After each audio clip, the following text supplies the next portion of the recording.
بسم اللہ الرحمن الرحیم۔ السلام علیکم ورحمۃ اللہ وبرکاتہ۔ دو فرشتوں ہاروت اور ماروت کو اللہ تعالیٰ نے زمین پر انسان بنا کر بھیجا، اور ان فرشتوں کا ذکر سورۃ بقرہ میں بھی آیا ہے۔ اللہ تعالیٰ نے آسمانی دنیا کے پردے ہٹا دیے اور فرشتوں نے زمین پر دیکھا۔ فرشتے کیا دیکھتے ہیں کہ اہل زمین گناہوں میں مبتلا ہیں، ان میں شراب نوشی، زنا، جھوٹ اور قتل و غارت گیری ان میں عام ہے۔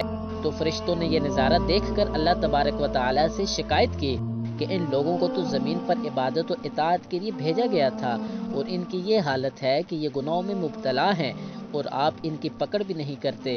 فرشتوں کو انسانوں کے اعمال سے بیزاری ہوئی اور انہوں نے انسانوں کے حق میں بددعا کی۔ اللہ تبارک و تعالیٰ نے فرمایا کہ میری ذات اہل زمین سے پردے میں ہے، اس لیے ان پر میرا خوف کم ہے، اور چونکہ تم ہر وقت میرے پاس رہتے ہو، اس لیے تم پر جس درجے کی ہیبت، خوف اور خشیت طاری ہے، اس درجے کی انسانوں پر نہیں کی، لہذا اس لیے انسانوں سے گناہ ہو جاتے ہیں۔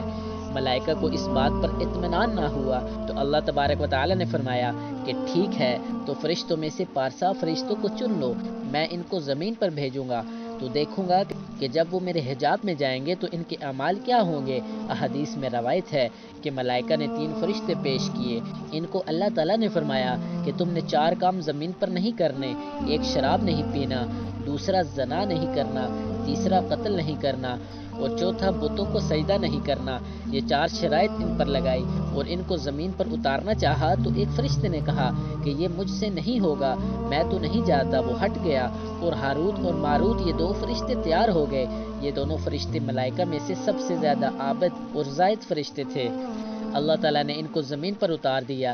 حضرت علی رضی اللہ تعالیٰ عنہ سے روایت ہے کہ وہ حضرت ادریس علیہ السلام کا زمانہ تھا، یہ فرشتے زمین پر آ گئے، ان میں اللہ تعالیٰ نے نفسیاتی خواہشات پیدا کر دی اور ان کو لوگوں کے فیصلوں کے لیے مقرر کر دیا۔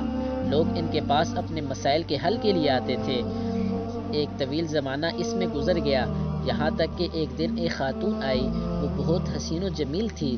حضرت علی رضی اللہ تعالیٰ عنہ فرماتے ہیں جیسا کہ زہرہ ستارہ تمام ستاروں میں سے سب سے زیادہ خوبصورت ہے۔ وہ آئی اور اس نے اپنا مسئلہ بیان کیا تو ان فرشتوں میں اللہ تعالیٰ نے جو شہوت نفسیانی خواہشات رکھے تھے، اس حسین و جمیل عورت کو دیکھتے ہی بھڑک اٹھی اور خاتون کو برائی کی دعوت دی اور اسے کہا کہ تم اپنا بدن ہمیں پیش کرو۔ تو اس خاتون نے کہا کہ میری ایک شرط ہے، میرے پاس ایک بت ہے، تم پہلے اس بت کو سجدہ کرو، تو جب تم میرے دین کے ہم نوا ہو جاؤ گے تو میں تمہاری بات پوری کر دوں گی۔ انہوں نے کہا کہ ہماری توبہ، یہ شرک ہم سے نہیں ہوگا۔ وہ خاتون اتنی بات کہہ کر چلی گئی تو ایک طویل عرصہ جتنا اللہ تعالیٰ کو منظور تھا خاموشی رہی، اور اس کے بعد خاتون پھر آئی، انہوں نے پھر وہی بات کہی تو خاتون نے کہا کہ میری ایک شرط ہے، تم میرے شوہر کو قتل کرو تو میں تمہاری خواہش پوری کروں گی۔ انہوں نے کہا کہ قتل تو گناہ کبیرہ ہے، یہ تو نہیں ہو سکتا۔ تو اس خاتون نے کہا کہ اچھا میرے پاس شراب ہے، تم لوگ شراب پی لو۔ انہوں نے آپس میں مشورہ کیا کہ شراب تو چھوٹی سی چیز ہے، شراب پی لیتے ہیں، اس سے کچھ نہیں ہوگا۔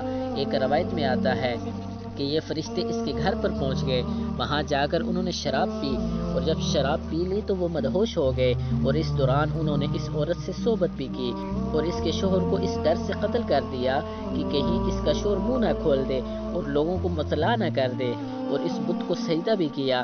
اللہ تعالیٰ نے آسمان کے پردے کھول دیے اور سارے ملائکہ یہ نظارہ دیکھ رہے تھے تو وہ بڑے ششدر رہ گئے اور کہا کہ یہ کیا ہو گیا؟ تو سارے فرشتے استغفار کرنے لگے اور کہا کہ یہ تو خواہشات کا نتیجہ ہے، اور جب کوئی حجاب میں چلا جائے تو ایسا ہوتا ہے۔ تو اس خاتون نے ان فرشتوں سے کہا کہ تم لوگ جو آسمانوں پر آتے جاتے ہو، یہ کس وجہ سے جاتے ہو؟ کیا چیز تمہارے پاس ہے؟ تو انہوں نے کہا کہ ہمارے پاس اسم اعظم ہے۔ تو اس عورت نے کہا مجھے بھی اسم اعظم دو اور مجھے بھی آسمانوں پر لے چلو۔ فرشتے اس خاتون کو بھی ساتھ لے کر چلے گئے۔ جب آسمان پر پہنچے تو ان فرشتوں کے پر کاٹ کر انہیں زمین پر پھینک دیا گیا۔ ایک عرصہ تک یہ پھرتے رہے اور انہیں پتہ چلا کہ ایک نبی ہیں جو جمعے کے جمعے دعا کرتے ہیں وہ قبول ہوتی ہے۔ انہوں نے سوچا کہ اس نبی کے پاس جا کر ہم بھی دعا کراتے ہیں، شاید ہماری توبہ قبول ہو جائے۔ تو جب یہ نبی کے پاس پہنچے تو انہوں نے کہا کہ اللہ تعالیٰ کی طرف سے تمہیں 2 اختیار دیے گئے ہیں کہ تم لوگ دنیا کا عذاب برداشت کرو یا آخرت کا۔ تو انہوں نے آپس میں مشورہ کیا اور کہا کہ دنیا تو فانی ہے، ہم دنیا کا عذاب برداشت کر لیتے ہیں۔ ایک روایت میں آتا ہے کہ بابل کا علاقہ جو کہ عراق میں ہے، وہاں ایک کنویں کے اندر انہیں الٹا لٹکا دیا گیا تو قیامت تک اسی میں لٹکے رہیں گے، جبکہ بعض روایات میں آتا ہے کہ آسمان اور زمین کے درمیان ایک مقام ہے، وہاں ان کو بطور سزا کے الٹا لٹکا دیا گیا ہے۔ اللہ اکبر۔ پیارے دوستوں، اگر آپ کو یہ میری ویڈیو پسند آئی ہے تو میرے چینل کو ضرور سبسکرائب کریں اور ساتھ نیچے بیل آئیکن کو کلک کریں۔ اللہ تعالیٰ آپ کو اپنے حفظ و امان میں رکھے۔ ملتے ہیں نیکسٹ ویڈیو میں، تب تک کے لیے اللہ حافظ۔